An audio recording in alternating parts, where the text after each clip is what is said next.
বড় মশাইকে বলেছিলাম বাজার করে আনতে, আর দেখো বড় মশাই কত বাজার করে নিয়ে চলে এসছে, দুজনের জন্য এত কিছু নিয়ে চলে এসছে। এখানে কি কি আছে? এখানে আছে লঙ্কা, কুঁদরি এনেছ।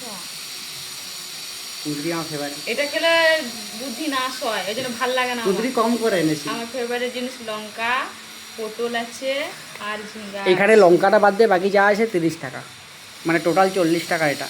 আচ্ছা, দেখ সবজি মনে হয় কম হয়েছে দাম। আর এখানে আছে কাল্লা আর টমেটো, যে এগুলো করলার দাম কিন্তু আছে 20 টাকা, মানে 300 গ্রাম 20 টাকা করলা। আর ম্যাঙ্গো,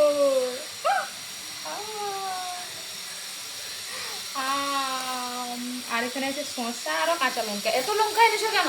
খেয়ে নেবে, শুকনো হয়ে যায়। শুকনো হলে তো ভালো, লঙ্কা শুকনো হলেও খাওয়া যায়। লঙ্কাগুলো বের করো, 2 রকমের লঙ্কা আছে। এই লঙ্কাটা গন্ধ শুকে দেখো, ওটা গন্ধ পাচ্ছ কিছু? ভেঙে দেখো।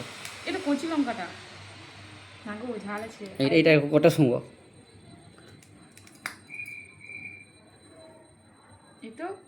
এটা কম ঝাল। তাই দেখো, খেয়ে দেখো একটু। দমে ঝাল, গন্ধটা দেখেছো? খেয়ে নেবে চলো। ঠিক আছে, না এগুলো সব গুছিয়ে নাও তাহলে। হ্যাঁ, ওকে। এই হচ্ছে বাজার।